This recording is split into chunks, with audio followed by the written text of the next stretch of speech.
नमस्कार, आप देख रहे हैं डीडी न्यूज। आपके साथ मैं हूं गौरव श्रीवास्तव। तो चलिए बुलेटिन की शुरुआत करते हैं और सबसे पहले नजर इस वक्त की हेडलाइंस पर।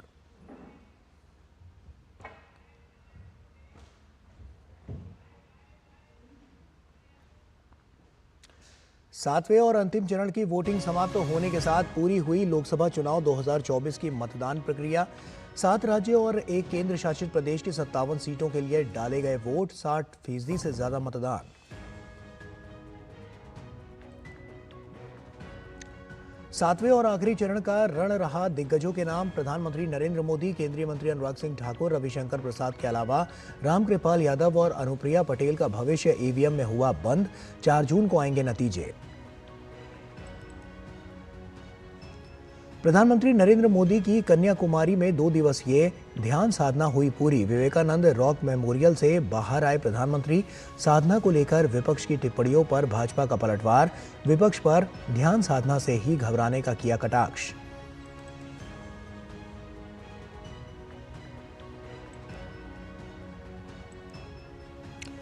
चुनाव बाद आए एग्जिट पोल में एनडीए गठबंधन को बम्पर जीत का अनुमान। लगभग सभी एग्जिट पोल में 350 से ज्यादा सीट मिलने का अनुमान।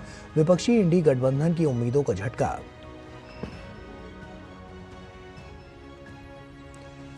चुनाव परिणाम से पहले दिल्ली में लगा इंडी गठबंधन के नेताओं का जमावड़ा। मल्लिकार्जुन खड़गे ने 295 सीटों के साथ लोकसभा चुनाव में बड़ी जीत का किया दावा। देश में राजनीतिक सरगर्मियों के बीच आर्थिक मोर्चे पर बड़ी खबर। मई महीने में जीएसटी कलेक्शन 1.70 लाख करोड़ के पार। दर्ज की गई 10% की वृद्धि। दिल्ली के सीएम अरविंद केजरीवाल को बड़ा झटका। कोर्ट ने केजरीवाल को किसी भी तरह की राहत देने से किया इनकार। कल दोपहर 3 बजे तक तिहाड़ जेल में करना होगा सरेंडर।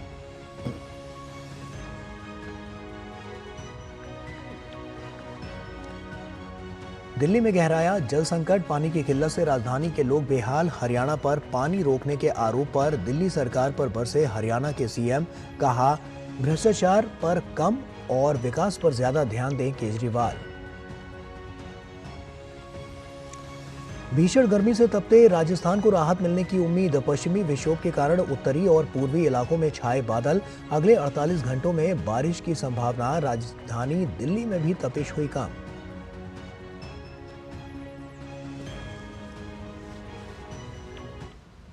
और आइए अब खबरों की शुरुआत करते हैं। लोकसभा चुनाव के 7वें और अंतिम चरण के मतदान के साथ आज 2024 के चुनाव की मतदान प्रक्रिया पूरी हो गई। 8 राज्यों की 57 लोकसभा सीटों पर आज हुआ मतदान पूरी तरह से शांतिपूर्ण रहा, लेकिन बंगाल से जरूर कुछ हिंसा की खबरें सामने आई। वाराणसी सीट पर सभी की नजरें लगी रहीं, जहां से प्रधानमंत्री मोदी तीसरी बार चुनाव लड़ रहे हैं। तो वहीं इस आखिरी चरण में कई दिग्गजों की चुनावी किस्मत का फैसला भी आज ईवीएम में बंद हो गया। कैसा रहा आज का चुनाव, देखिए ये खास रिपोर्ट।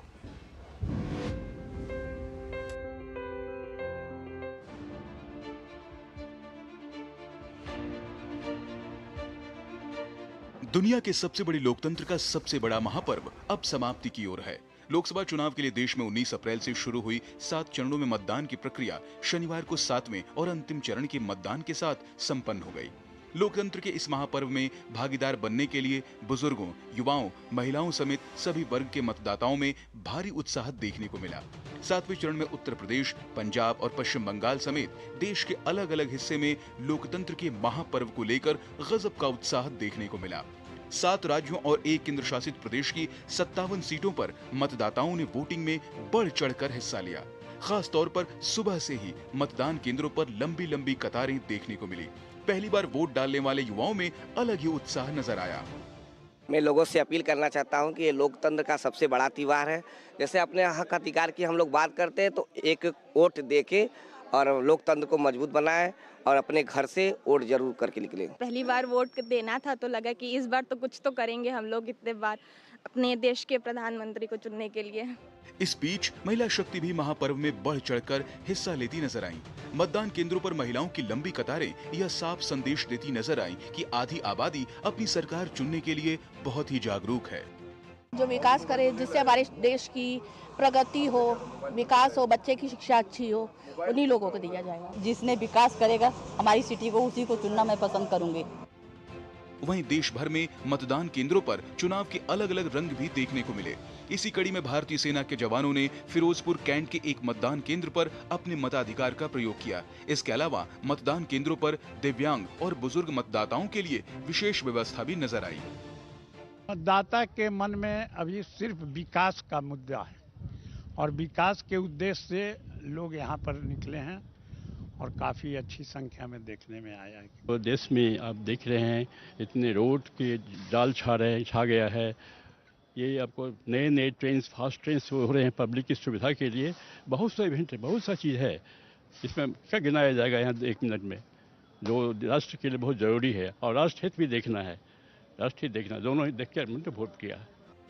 वोट प्रतिशत बढ़ाने के लिए निर्वाचन आयोग की ओर से कोई कोर कसर छोड़ी नहीं। इसे लेकर निर्वाचन आयोग द्वारा तमाम कोशिशें भी की गई हैं, जो धरातल पर नजर भी आईं। चुनाव आयोग की तरफ से मॉडल बूथ के साथ पिंक और यूथ बूथ भी बनाए गए थे। गर्मी को देखते हुए पानी की व्यवस्था की गई थी। निष्पक्षता और पारदर्शिता को बनाए रखने के लिए वेबकास्टिंग और सीसीटीवी की व्यवस्था की गई थी। इसके लिए जिलों में कंट्रोल रूम बनाए गए थे। इस बीच पश्चिम बंगाल में हुई हिंसा के छिटपुट वारदातों को छोड़कर मतदान शांतिपूर्ण रहा। दक्षिण 24 परगना के कुलतली में गुस्साई भीड़ ने मतदान केंद्र में घुसकर हंगामा किया और फिर एक ईवीएम मशीन और वीवीपैट को उठाकर पास के तालाब में फेंक दिया। बाद में हंगामा कर रहे उपद्रवियों को पुलिस ने मतदान केंद्र से भगाया। 7वें और अंतिम चरण में जिन 57 सीटों पर वोट डाले गए, उनमें उत्तर प्रदेश की 13, पंजाब की 13, पश्चिम बंगाल की 9, बिहार की 8, ओडिशा की 6, हिमाचल प्रदेश की 4, झारखंड की 3 सीटों के अलावा चंडीगढ़ की एकमात्र संसदीय सीट शामिल है। इस चरण के मतदान के साथ ही इन 57 सीटों पर कुल 904 उम्मीदवारों की किस्मत ईवीएम में कैद हो गई। अगर बात की जाए 2019 के चुनाव नतीजों की, तो 7वें चरण की इन 57 सीटों पर भाजपा ने शानदार प्रदर्शन करते हुए 25 सीटों पर जीत हासिल की थी, जबकि टीएमसी को 9 सीट, कांग्रेस को 8, बीजेडी को 4 और जेडीयू को 3 सीटों पर जीत मिली थी।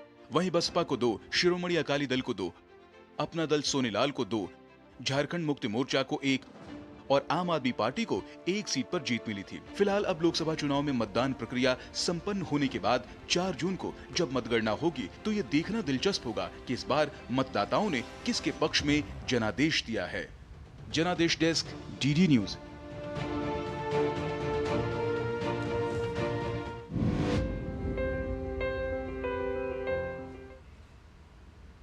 और आम चुनाव के 7वें और अंतिम चरण में क्या आम और क्या खास, सबने बढ़ चढ़कर लोकतंत्र के महापर्व में हिस्सा लिया।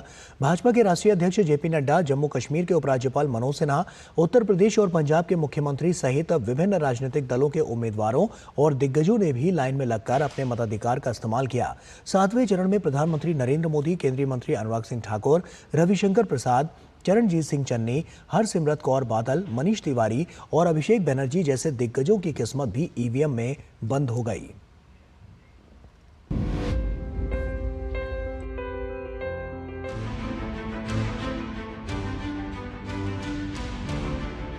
अठारहवीं लोकसभा के चुनाव के मतदान की प्रक्रिया समाप्त हो गई है। 7वें और अंतिम चरण के मतदान में आम लोगों के साथ साथ खास लोगों ने भी अपने मताधिकार का इस्तेमाल किया।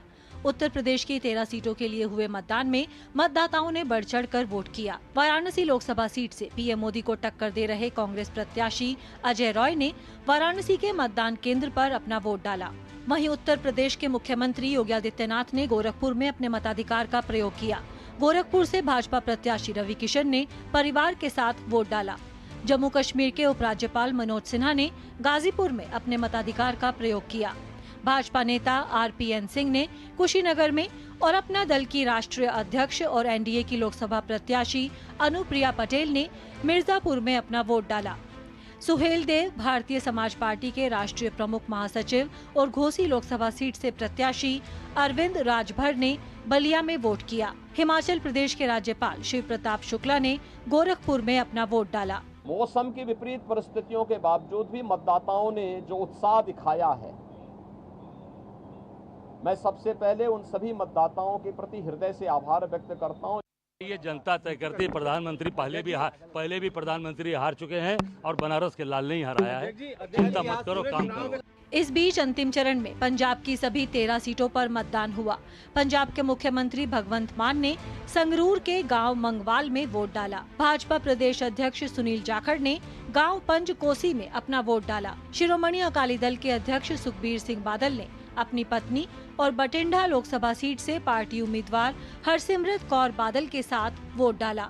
वहीं आपके राज्यसभा सांसद राघव चड्ढा ने आनंदपुर साहिब निर्वाचन क्षेत्र के एक मतदान केंद्र पर मतदान किया। पूर्व क्रिकेटर और आप सांसद हरभजन सिंह ने जालंधर के एक मतदान केंद्र पर अपना वोट डाला। पूर्व राजनयिक और अमृतसर से भाजपा उम्मीदवार तरनजीत सिंह संधू ने अमृतसर में, भाजपा नेता जयवीर शेरगिल ने जालंधर में, पटियाला से कांग्रेस उम्मीदवार धर्मवीर गांधी ने पटियाला में और पंजाब में विपक्ष के नेता प्रताप सिंह बाजवा ने गुरदासपुर में अपने मताधिकार का प्रयोग किया। अभिनेता आयुष्मान खुराना ने चंडीगढ़ के एक मतदान केंद्र से वोट डाला।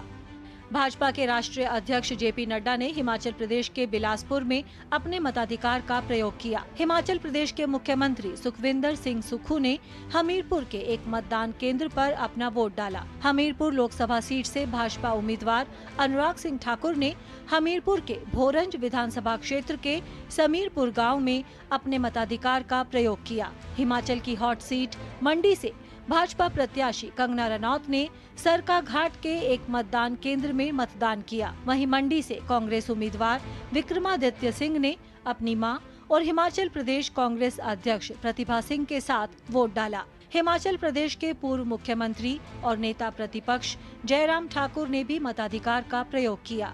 मैं सबसे अपील करता हूं कि सशक्त भारत के लिए, सक्षम भारत के लिए, सामर्थ्यवान भारत के लिए और आत्मनिर्भर भारत के लिए सभी मतदाता ज्यादा से ज्यादा मतों के साथ अपना मतदान का प्रयोग करें। जनता के आशीर्वाद से हमने 2014 में 282, 2019 में 303 इनके पूर्ण बहुमत की सरकारें बनाई जो 1984 के बाद बनी। ये अपने आप में दिखाता है कि जनता ने बार बार विश्वास भारतीय जनता पार्टी पर किया, मोदी जी पर किया और इस बार भी जनता का पूरा आशीर्वाद मिलने वाला है कि ये चुनाव जनता का चुनाव है, जनता को जीतना होगा और इस चुनाव में जनता जीतेगी और धनबल हारेगा।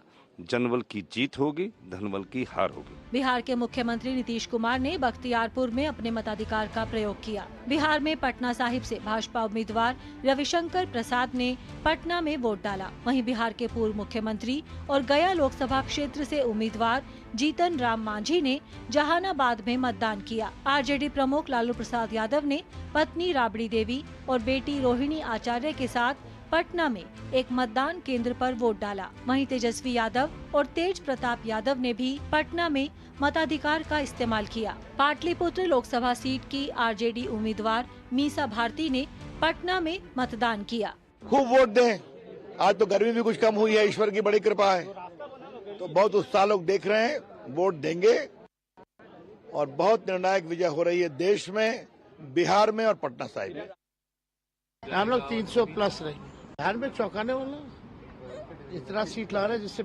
बीजेपी की सरकार नहीं बनेगी केंद्र। इस बीच पश्चिम बंगाल में भी कई बड़ी शख्सियतों ने अपने मताधिकार का प्रयोग किया।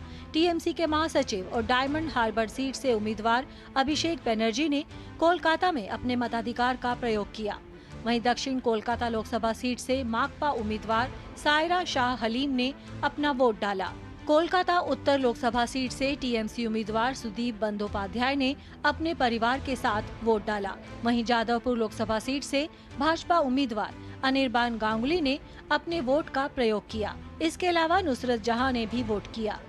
7वें चरण के चुनाव में भाजपा समेत एनडीए के दिग्गज उम्मीदवारों की बात की जाए तो सबसे पहले प्रधानमंत्री नरेंद्र मोदी का नाम आता है, जो कि लगातार तीसरी बार वाराणसी संसदीय क्षेत्र से दावेदारी पेश कर रहे हैं। इसके अलावा हमीरपुर से केंद्रीय मंत्री अनुराग सिंह ठाकुर, पटना साहिब से रविशंकर प्रसाद, पाटलिपुत्र से रामकृपाल यादव, मिर्जापुर से अनुप्रिया पटेल, आरा से आरके सिंह, चंदौली से डॉक्टर महेंद्र नाथ पांडे, पटियाला से परनीत कौर, गोरखपुर से रवि किशन, काराकाट से उपेंद्र कुशवाहा बालासोर से प्रताप चंद सारंगी, गोड्डा से निशिकांत दुबे, मंडी लोकसभा सीट से कंगना रनौत और अमृतसर से तरनजीत सिंह संधू चुनावी मैदान में हैं।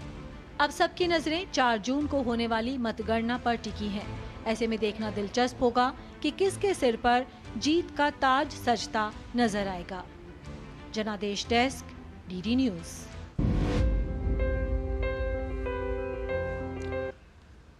और वहीं देश में 18वीं लोकसभा चुनाव के लिए मतदान संपन्न होने के बाद प्रधानमंत्री नरेंद्र मोदी ने देशवासियों का धन्यवाद किया। प्रधानमंत्री नरेंद्र मोदी ने एक्स पर लिखा, भारत ने मतदान कर दिया है। अपने मताधिकार का प्रयोग करने वाले सभी लोगों को हार्दिक धन्यवाद। उनकी सक्रिय भागीदारी हमारे लोकतंत्र की आधारशिला है। उनकी प्रतिबद्धता और समर्पण ये सुनिश्चित करता है कि हमारे देश में लोकतांत्रिक भावना पनपे। मैं भारत की नारी शक्ति और युवा शक्ति की भी विशेष रूप से सराहना करना चाहूँगा।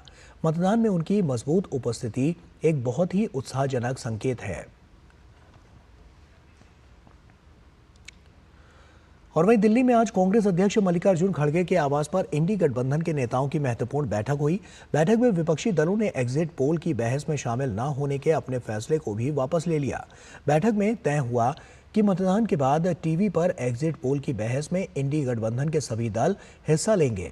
हालांकि इस दौरान बैठक में गठबंधन के 4 बड़े चेहरे महबूबा मुफ्ती, एमके स्टालिन, उद्धव ठाकरे और ममता बनर्जी के शामिल न होने पर कई तरह के सवाल भी उठे। बैठक के बाद मल्लिकार्जुन खड़गे ने दावा किया कि इस चुनाव में इंडी गठबंधन कम से कम 295 सीटें जीत रहा है।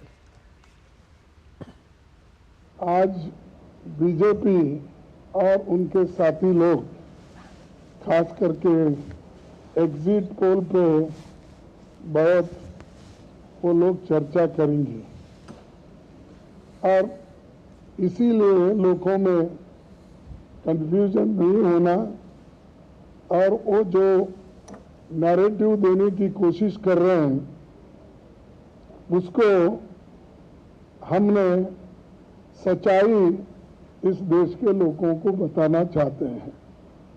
इंडिया गठबंधन कम से कम 295 सीटें प्लस 295 से ज़्यादा आएंगे, कम तो नहीं आएंगे। ये हमने आकलन किया कि सभी हमारे नेताओं से पूछने के बाद ये एक आंकड़ा हमारे पास मिला है और इस आंकड़े में कोई बदलाव नहीं है। और वहीं मध्य प्रदेश के पूर्व मुख्यमंत्री शिवराज सिंह चौहान ने कांग्रेस के राष्ट्रीय अध्यक्ष मल्लिकार्जुन खड़गे के इंडी गठबंधन के 295 सीट जीतने के दावे पर कटाक्ष किया। शिवराज सिंह चौहान ने कहा कि उन्हें 2-3 दिन कहने दें, इसके बाद वे कहेंगे कि ईवीएम में गड़बड़ी हो गई। शिवराज सिंह चौहान ने कहा कि इस बार भाजपा एनडीए मिलाकर 400 पार और अकेले भाजपा 370 पार जाएगी। उनको 2-3 दिन कह लेने दो ना, इसके बाद क्या कहेंगे मैं बता देता हूँ। ईवीएम में गड़बड़ हो गई।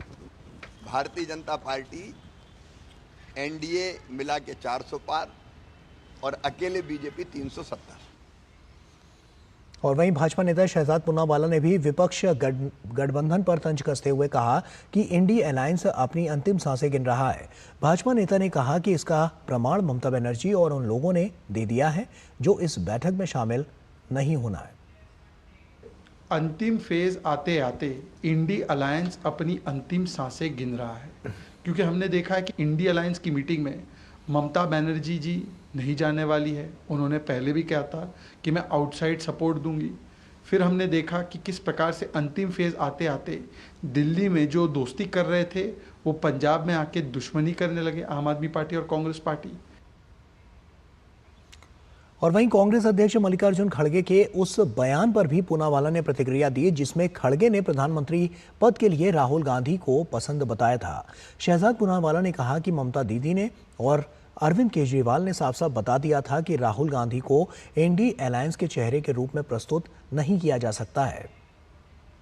खड़गे जी की चाहे जो भी चॉइस हो, क्या वो जनता की चॉइस है? क्योंकि जनता तो ना कांग्रेस पार्टी को ना इंडी अलायंस को सत्ता में आने का मौका देने वाली है, परंतु क्योंकि खड़गे जी ने अपनी चॉइस बता दी है तो क्या उन्होंने ममता दीदी और अरविंद केजरीवाल से पूछा है? क्योंकि आपको याद होगा कि इसी विषय पर ममता दीदी ने और अरविंद केजरीवाल ने साफ साफ बता दिया था कि राहुल गांधी को इंडी अलायंस के चेहरे के रूप में प्रस्तुत नहीं किया जा सकता है। तो मुझे लगता है खड़गे जी ने अपनी पर्सनल चॉइस बताकर इंडी अलायंस के नेताओं को तो संदेश दे दिया है। अब इंडी अलायंस के नेताओं को और जनता को बताना है कि क्या राहुल गांधी उनकी चॉइस है या नहीं है। और वहीं लोकसभा चुनाव के मतदान के 7वें चरण की समाप्ति के बाद विभिन्न न्यूज चैनलों ने चुनाव पर एग्जिट पोल दिखाए। एग्जिट पोल में फिर एक बार एनडीए की सरकार बनती हुई दिख रही है। देश की 543 लोकसभा सीटों पर हुए मतदान के बाद अब एग्जिट पोल के नतीजे साफ हो गए हैं कि एनडीए को 361 से लेकर 401, इंडी गठबंधन को 131 से लेकर 166 और अन्य को 8 से 20 सीटें मिलने का अनुमान है। Exit poll news ex NDA 371, वहीं बीजेपी को इसमें 315, कांग्रेस को 60, अन्य को 47 सीटें दी गई हैं। इसके अलावा अगर हम बात करें एग्जिट पोल रिपब्लिक भारत की, तो वहां पर एनडीए को 353 से 368 और इंडी गठबंधन को 118 से 133 और अन्य को 43 से 48 सीटें मिलने का अनुमान है। इसके अलावा अगर हम बात करें एग्जिट पोल की, तो जन की बात में एनडीए को 362 से 392, इंडी गठबंधन को 141 से 161 और अन्य के खाते में 10 से 20 सीटें जाती हुई दिख रही हैं। इसके अलावा बात करें exit poll Republic Bharat matrix की, तो यहां पर एनडीए को 359, इंडी गठबंधन को 154 और अन्य को 30 सीटें मिलने का अनुमान जताया गया है। इसके अलावा अगर हम बात करें तो एग्जिट पोल डी डायनेमिक्स में एनडीए को 371, इंडी गठबंधन को 125 और अन्य को 47 सीटें मिलने का अनुमान जताया गया है। और वहीं चुनाव समाप्त होने के बाद आए एग्जिट पोल के बाद भाजपा नेता हरदीप सिंह पुरी ने भाजपा की बम्पर जीत का दावा किया है। उन्होंने कहा कि दक्षिण भारत में इस बार भाजपा का प्रदर्शन पहले से बेहतर होगा। उत्साह है, आज तो सिर्फ एग्जिट पोल आए हैं और 4 तारीख को जब हम मिलेंगे उस समय क्या माहौल होगा। Our vote share is being projected in Karnataka at 48%. Our vote share in Kerala has gone up to 22%. And we are, according to these statistics, Bharatiya Janata Party may emerge as the single largest party in the southern states. Exit poll पर छत्तीसगढ़ के पूर्व मुख्यमंत्री और भाजपा नेता रमन सिंह ने कहा है कि देश भर में जिस तरह के नतीजे देखने को मिल रहे हैं, उससे पता चलता है कि ये देश सनातन के रास्ते पर आगे बढ़ेगा। जिस प्रकार का नतीजा दिख रहा है, ये माननीय मोदी जी ने जो लगातार 240 से ज़्यादा सभाएं की, मोदी गारंटी पे, और ये देश सनातन के उस रास्ते पे ही चलेगा जो पुरातन भी है और आधुनिकतम भी है। और मुझे लगता है कि 10 साल के विकास पे हिंदुस्तान के गरीबों ने, मजदूरों ने, किसानों ने, महिलाओं ने जम के मुहर लगाया है। और तीसरा टर्म देश के गौरवशाली विकास के लिए होगा। दुनिया की तीसरी शक्ति भारत को बनाने की दिशा में एक शुरुआत होगी। और मुझे लगता है ये सरकार गांव, गरीब और किसानों के जीवन में परिवर्तन लाने के जिस उद्देश्य से बनी है उसमें सफल होगी। और वहीं एग्जिट पोल पर शिवसेना नेता मनीषा कायंदे ने कहा है कि एग्जिट पोल आशादायी है, 4 जून को नतीजे और भी बेहतर होंगे।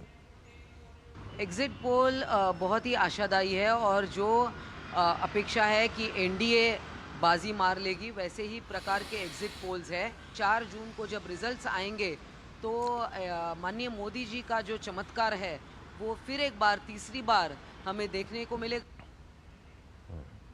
कर्नाटक की पूर्व सीएम और बीजेपी नेता बसवराज बोम्मई ने कहा है कि नरेंद्र मोदी के प्रदर्शन, लोकप्रियता और उनकी सरकार के पिछले 10 वर्षों की सत्ता की प्रबलता से भाजपा और एनडीए को तीसरी बार जीत मिलेगी।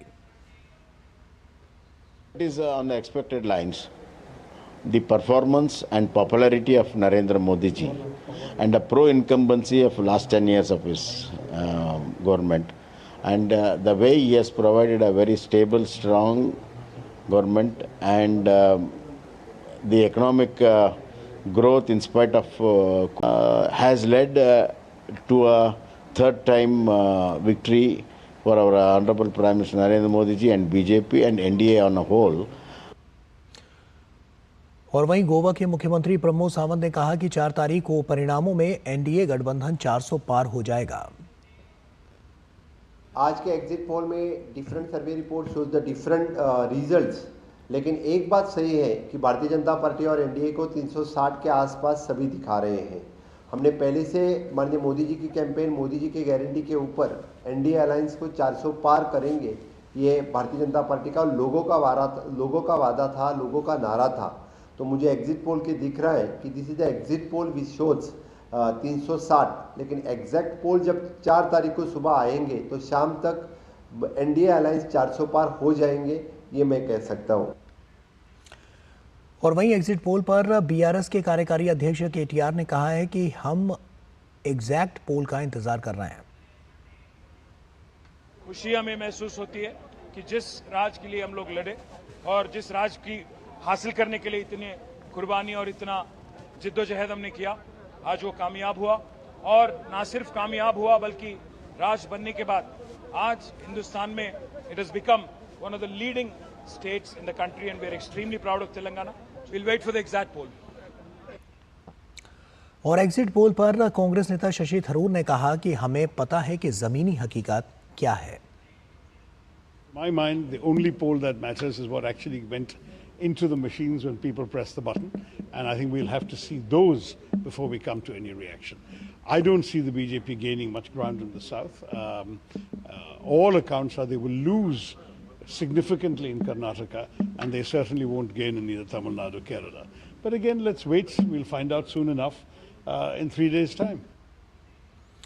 महाराष्ट्र कांग्रेस नेता नाना पटोले ने कहा कि एनडीए गठबंधन को 300 से ज्यादा सीटें मिलेंगी। लोकसभा के चुनाव में नरेंद्र मोदी वर्सेस इस देश की जनता, भाजपा विरोध में इस देश की जनता, ऐसा ही चुनाव का लोगों की भूमिका थी। और इंडिया आघाड़ी के साथ पूरे देश की जनता एक तरफा खड़ी थी, और इसलिए जो भी एग्जिट पोल आज दिखाए जा रहे होंगे उस पर न जाते हुए हमारी भूमिका स्पष्ट है कि आखिरी लोकतांत्रिक व्यवस्था में, जनतांत्रिक व्यवस्था में जनता का कौल ही ये सबसे बड़ा होता है। और जब 4 तारीख को रिजल्ट आएंगे तो इंडिया आघाड़ी की जो तादाद होगी वो 300 के ऊपर इंडिया आघाड़ी के सांसद चुन के देश में आएंगे। और वहीं नई दिल्ली लोकसभा क्षेत्र से आम आदमी पार्टी के प्रत्याशी सोमनाथ भारती ने एग्जिट पोल पर अपनी प्रतिक्रिया व्यक्त करते हुए कहा कि 4 जून को यह अनुमान गलत साबित होंगे। उन्होंने सोशल मीडिया प्लेटफॉर्म एक्स पर लिखा कि अगर मोदी तीसरी बार प्रधानमंत्री बनते हैं तो मैं अपना सिर मुंडवा लूंगा।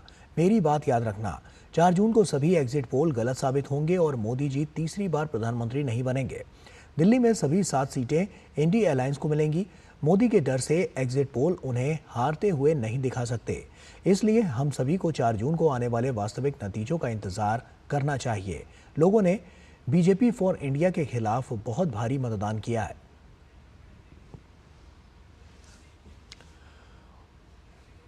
और वहीं इस सब के बीच आखिरी चरण के प्रचार के खत्म होते ही प्रधानमंत्री नरेंद्र मोदी कन्याकुमारी पहुंचे थे, जहां उन्होंने करीब 45 घंटे तक ध्यान लगाया। प्रधानमंत्री मोदी आज दोपहर बाद अपनी इस ध्यान यात्रा से वापस लौट आए।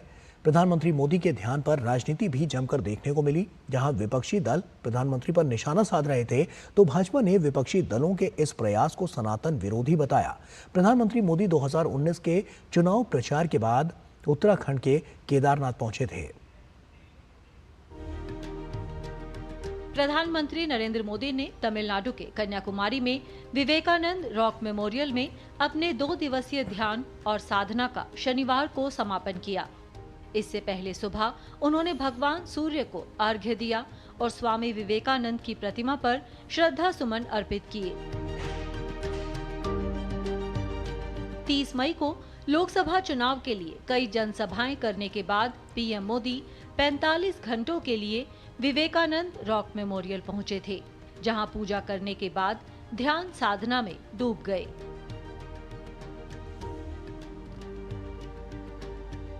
प्रधानमंत्री मोदी की व्यक्तिगत कामना और निज से जुड़े बेहद आध्यात्मिक प्रसंग पर भी भारत जैसे सर्वपंथ सद्भाव वाले देश में विपक्षी दलों की नकारात्मक टिप्पणियां आई हैं। कांग्रेस अध्यक्ष मल्लिकार्जुन खड़गे ने पीएम के ध्यान पर सवाल खड़े किए। तो भाजपा ने कहा कि मानो विपक्ष तो अब ध्यान साधना से ही घबराने लगा है। प्रधानमंत्री मेडिटेशन कर रहे हैं, कांग्रेस पार्टी को फ्रस्ट्रेशन हो रहा है। ऐसा लग रहा है कि कांग्रेस पार्टी को अब मेडिकेशन की आवश्यकता है। और मोदी जी साइलेंट हो गए तो ये कांग्रेस और इंडिया अलायंस इतनी वायलेंट हो गई। सवाल ये बनता है कि मोदी जी ना प्रचार कर रहे हैं ना प्रसार कर रहे हैं, केवल अपनी आस्था के केंद्र स्वामी विवेकानंद जी के रॉक मेमोरियल पर जाकर वो ध्यान लगा रहे हैं। अब मोदी जी बोले तब भी समस्या है इनको, मोदी जी मौन रहे तब भी समस्या है। और खड़गे जी कहते हैं कि घर में बैठकर करें। क्या मौन साधना करने के प्रति भी आपके मन में कितना विद्वेष भरा हुआ है? क्या ये इसलिए भरा हुआ है क्योंकि आपका एजेंडा है इरेडिकेशन ऑफ सनातन धर्म, हिंदू धर्म का समूल नाश, या इसलिए कि आपका अभियान है कि जो भारतीय संस्कृति या हिंदू धर्म में शक्ति है उससे आपको लड़ना है? गौरतलब है कि प्रधानमंत्री नरेंद्र मोदी पिछली बार की तरह इस बार भी चुनाव प्रचार समाप्त होते ही ध्यान साधना के लिए चले गए। इससे पहले उन्होंने उत्तराखंड के केदारनाथ की रुद्र गुफा को अपनी ध्यान स्थली के रूप में चुना था और इस बार वे तमिलनाडु राज्य में कन्याकुमारी स्थित विवेकानंद रॉक मेमोरियल में ध्यान मग्न होने पहुंचे। Bureau report, DD news. और वहीं केंद्रीय मंत्री और भाजपा नेता निर्मला सीतारमण ने कन्याकुमारी में विवेकानंद रॉक मेमोरियल में ध्यान पूरा करने के बाद प्रधानमंत्री मोदी का एक नोट साझा किया। प्रधानमंत्री ने लिखा, ये मेरा सौभाग्य है कि आज इतने वर्षों के बाद जब भारत स्वामी विवेकानंद के मूल्यों और आदर्शों का प्रतीक है, मुझे भी इस पवित्र स्थान पर ध्यान करने का अवसर मिला है। मां भारती के चरणों में बैठकर मैं एक बार फिर अपने संकल्प की पुष्टि करता हूं कि मेरे जीवन का हर पल और मेरे शरीर का हर कण हमेशा राष्ट्र की सेवा के लिए समर्पित रहेगा। लोकसभा चुनाव के प्रचार के बाद प्रधानमंत्री नरेंद्र मोदी ने कन्याकुमारी के विवेकानंद रॉक मेमोरियल में ध्यान साधना की। लोकसभा चुनाव 2024 में प्रधानमंत्री मोदी ने पूरे देश का भ्रमण किया। इस दौरान प्रधानमंत्री लोगों से मिले और लोगों की समस्याओं को जाना। प्रधानमंत्री मोदी ने लोगों की समस्याओं का समाधान जानने और देश को ठीक से समझने के लिए ध्यान की साधना की। वहीं प्रधानमंत्री मोदी की ध्यान साधना के बारे में विशेष जानकारी दी डीडी न्यूज के संवाददाता सुधीर यादव ने। 30, 31 और 1 तारीख का जो प्रधानमंत्री मोदी का कन्याकुमारी के जो रॉक मेमोरियल है उसमें जो ध्यान का प्रवास रहा है, डीडी न्यूज़ की टीम एक्सक्लूसिवली यहाँ पहुँची है आपको ये बताने के लिए कि आखिर पीएम मोदी किस स्थान पर रहे, किस तरीके से उन्होंने अपने 3 दिन का जो प्रवास है वो यहाँ गुजारा। मेरे पीछे यही जो रूम है, यहीं पीएम मोदी रहे और यहीं से उन्होंने अपना जो ध्यान का प्रवास है वो 3 दिन का बिताया। सबसे खास बात ये रही कि पूरी तरह से सादगीपूर्ण जीवन रहा। आइए इस रूम के अंदर चलते हैं। यहाँ हम देखते हैं ठीक सामने जो ध्यान मुद्रा ओम का जो ओम की मुद्रा बनी हुई है, यहीं पीएम मोदी रहे। इस रूम को अगर आप देखें तो यहाँ की परिस्थितियाँ बिल्कुल सामान्य नजर आती हैं, सुख सुविधाओं से बिल्कुल दूर। एक सामान्य बिस्तर यहाँ मौजूद है और इसके अलावा पीएम के सोने की जो व्यवस्था थी वो भी इसी रूम में थी। लगातार पूरे 3 दिन 30 और 31 और 1 तक जो प्रधानमंत्री रहे वो लगातार इसी कमरे में रहे, यही उनका ध्यान और प्रवास रहा।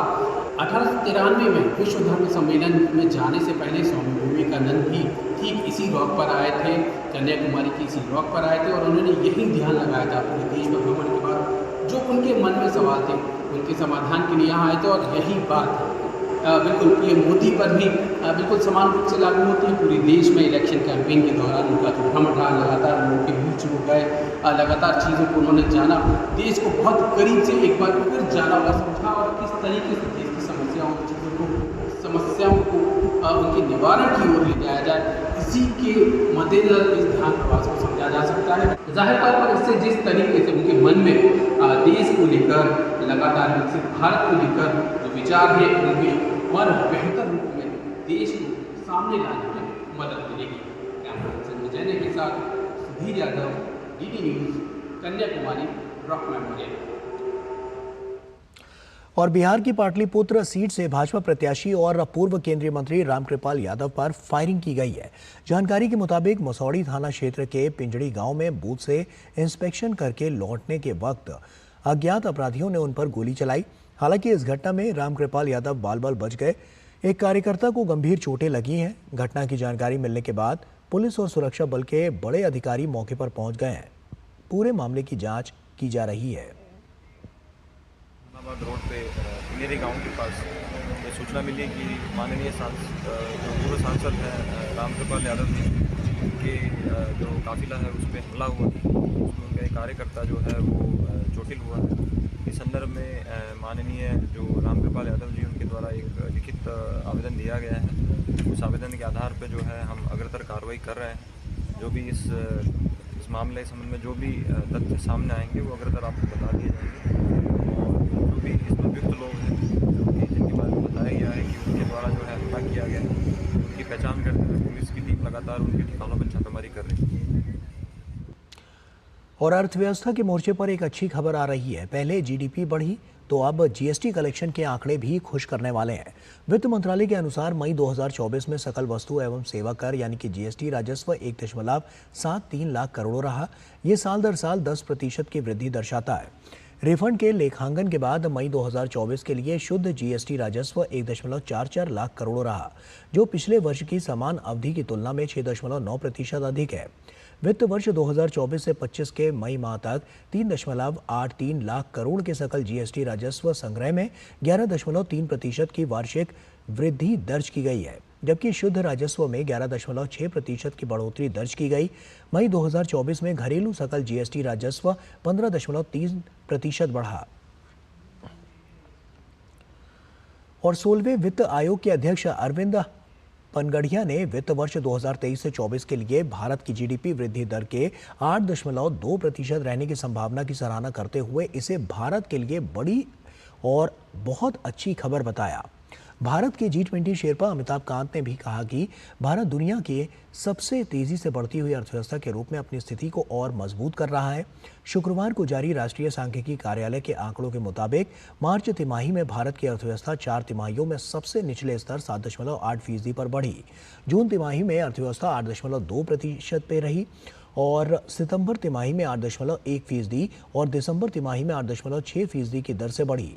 वित्तीय वर्ष 2023 से 24 में जीडीपी का विस्तार 8.2% रहा, जो 2022 से 23 में दर्ज 7% से अधिक है।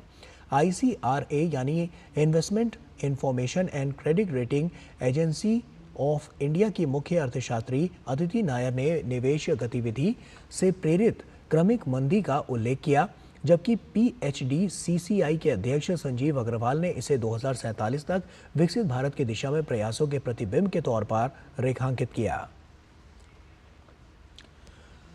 कमजोर वैश्विक संकेतों के कारण शेयर मार्केट में उतार चढ़ाव के बावजूद इस हफ्ते भारतीय स्टार्टअप इकोसिस्टम में फंडिंग लगातार जारी है। देश में कम से कम 39 स्टार्टअप ने $387 मिलियन से ज्यादा की पूंजी जुटाई। इसमें 13 ग्रोथ स्टेज के सौदे और 20 अर्ली स्टेज के सौदे शामिल थे। एनट्रैकर की रिपोर्ट के अनुसार ग्रोथ स्टेज के सौदों में 13 स्टार्टअप्स ने $309 मिलियन की फंडिंग जुटाई। बेंगलुरु स्थित स्टार्टअप 15 सौदों के साथ टॉप पर रहे। इसके बाद दिल्ली, NCR, मुंबई और हैदराबाद का स्थान रहा।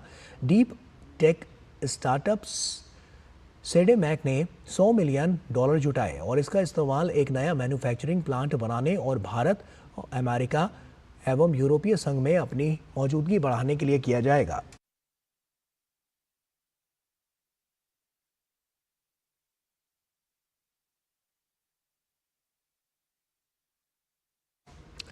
और वहीं साथ ही इंफ्राडॉट मार्केट ने मार्क्स यूनिकॉर्न फंड से $50 मिलियन जुटाए हैं। बीते हफ्ते 24 भारतीय स्टार्टअप्स ने $444 मिलियन की फंडिंग जुटाई, जिसमें 5 ग्रोथ स्टेज सौदे भी शामिल।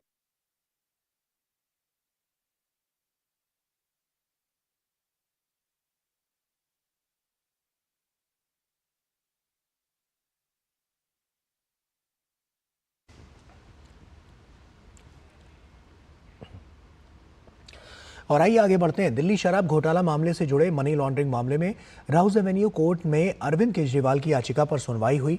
दिल्ली के सीएम अरविंद केजरीवाल द्वारा मेडिकल आधार पर दायर अंतरिम जमानत याचिका पर दिल्ली की एक अदालत ने फैसला सुरक्षित रख लिया है। अदालत ने आदेश सुनाने के लिए 5 जून की तारीख तय की है। कोर्ट ने केजरीवाल को किसी भी तरह की राहत देने से साफ इनकार कर दिया है। कल दोपहर 3 बजे तिहाड़ जेल में सरेंडर करेंगे अरविंद केजरीवाल।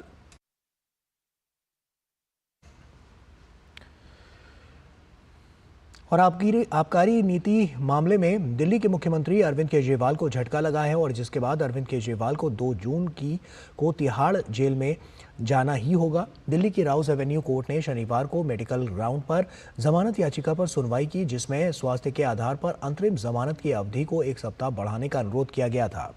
स्पेशल जज कावेरी बवेजा ने मामले में दोनों पक्षों को सुनकर फैसला 5 जून तक के लिए सुरक्षित रख लिया है। और इस पूरे मामले पर दिल्ली की राउज एवेन्यू कोर्ट से देखिए हमारे संवाददाता अमरेंद्र गुप्ता की ये खास रिपोर्ट। दिल्ली की लीकर पॉलिसी के तहत गिरफ्तार अरविंद केजरीवाल की अंतरिम जमानत याचिका पर आज दिल्ली के राउज कोर्ट में लगभग 2 घंटे सुनवाई हुई। सीबीआई की विशेष जज कावेरी बावेजा की कोर्ट में इस मामले की सुनवाई हुई, जहां अरविंद केजरीवाल के वकील एन हरिहरन ने अरविंद केजरीवाल की तरफ से स्वास्थ्य के कारणों का हवाला देते हुए मामले में पक्ष रखा। वहीं ईडी ने भी इस मामले में पुरजोर तरीके से केजरीवाल की अंतरिम जमानत देने का विरोध करते हुए कई तथ्य रखे।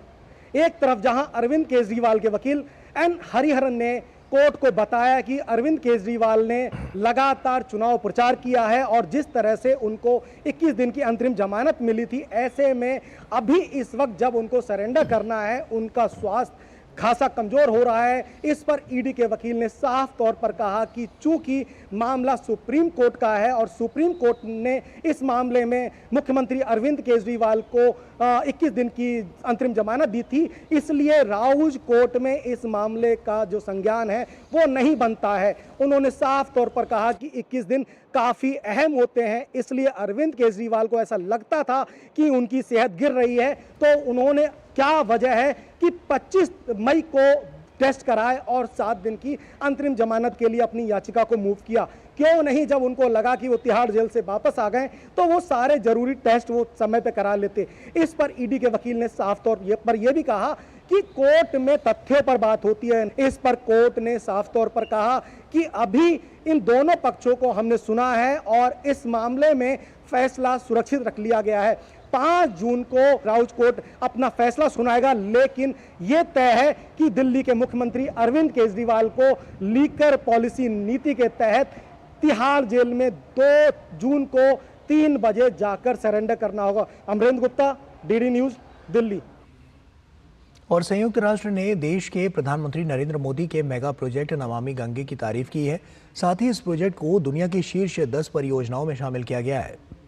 संयुक्त राष्ट्र ने कहा कि इस कार्यक्रम ने लोगों को नदी से जोड़ने और अलग अलग तरीकों से जल की गुणवत्ता में सुधार करने में महत्वपूर्ण भूमिका निभाई है।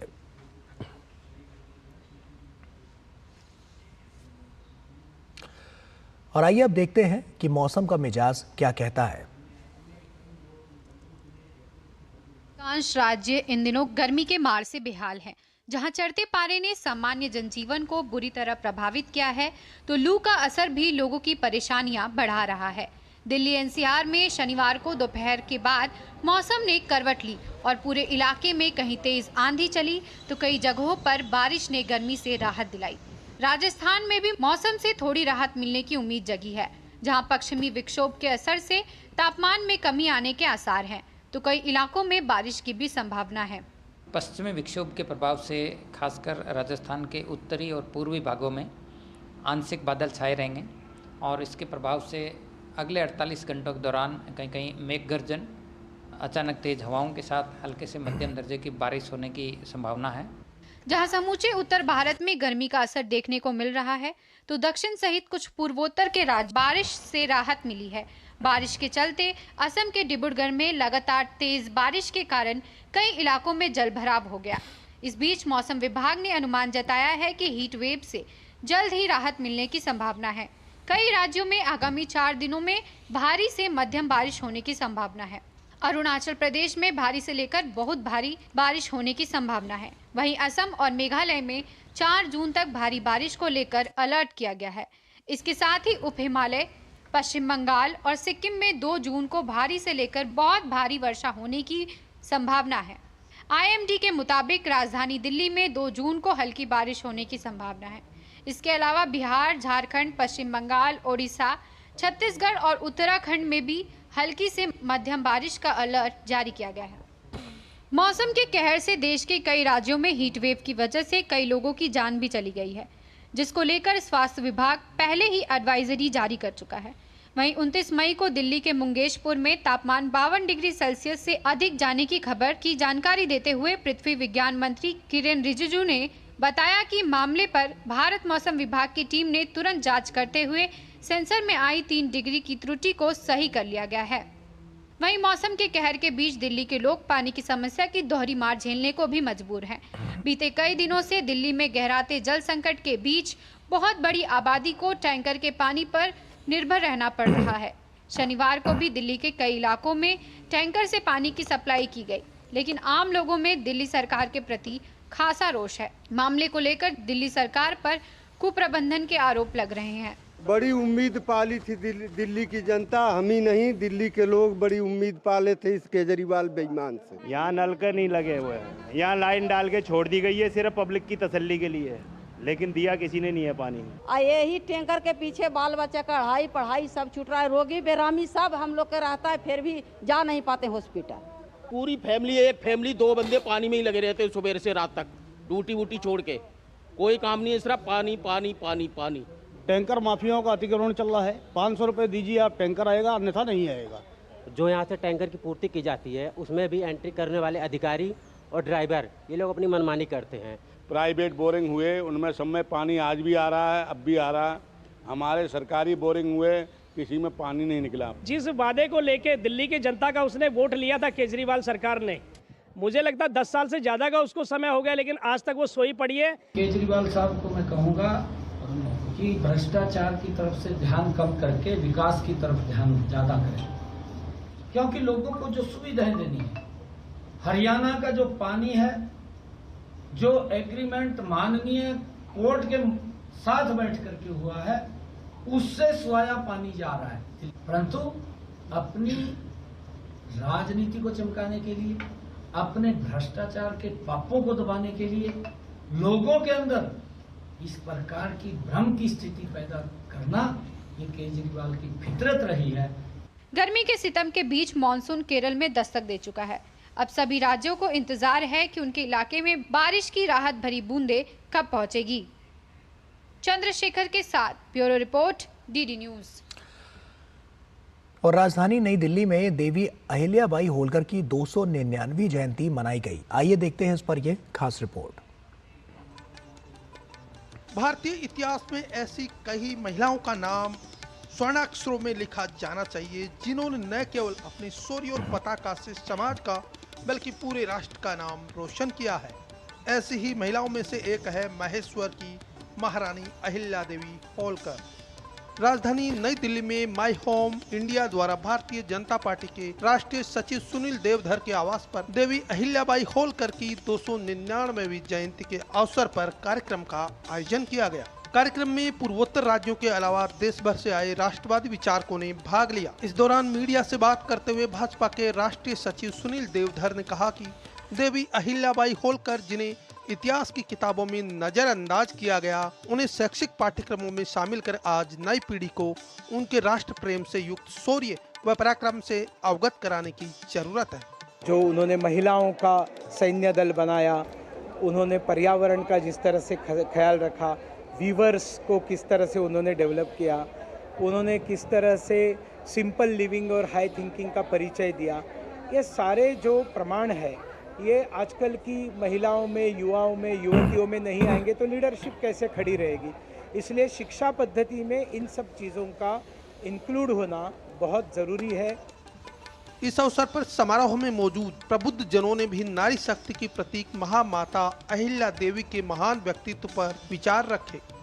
मुझे लगता है कि हमारे सभी लोगों के बीच में देवी बाई अहिल्या होलकर उपस्थित है, तो ऐसे नाम, ऐसे चेहरे जो अनसंग हीरो जो रह गए, उनको आज हम याद कर रहे हैं। ये स्वर्णिम काल है। उन्होंने अपने साहस के साथ पूरा राज्य संभाला और आंतरिक मामलों को भी संभाला और बाहरी मामलों को भी संभाला। इसके साथ साथ उन्होंने पूरे देश में जितने भी मंदिर थे उन सब का पूर्ण उद्धार करा।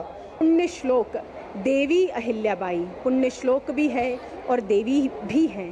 ऐसी एक रानी जिन्हें जीते जी उनकी प्रजा ने, जनमानस ने देवी माना, ये कोई साधारण बात नहीं है। गौरतलब है कि 1725 को महाराष्ट्र के अहमदनगर में चाउंडी गांव में अहिल्या का जन्म हुआ था। वह अपने गांव के सम्मानित मानकोजी शिंदे की सुपुत्री थी। वह किसी राजघराने से संबंध नहीं रखती थी, लेकिन एक दिन उनके हाथों में राज्य की सत्ता आई। एक साधारण से परिवार की लड़की ने असाधारण दायित्वों का निर्वहन कर देश व समाज के लिए काम किया। लोक माता देवी अहिल्याबाई होलकर केवल स्वप्न दृष्टा ही नहीं बल्कि स्वप्न सृष्टा थी। उन्होंने जो संकल्प लिए उन्हें पूरा किया। शिवजी की अनन्य भक्त देवी अहिल्या न केवल कुशल शासक थी बल्कि उनकी सैन्य प्रतिभा भी अतुलनीय थी। आज की पीढ़ी को उनके महान व्यक्तित्व से प्रेरणा लेने की जरूरत है। माय होम इंडिया द्वारा राजधानी नई दिल्ली में देवी अहिल्याबाई होलकर की 299वीं जयंती का आयोजन किया गया।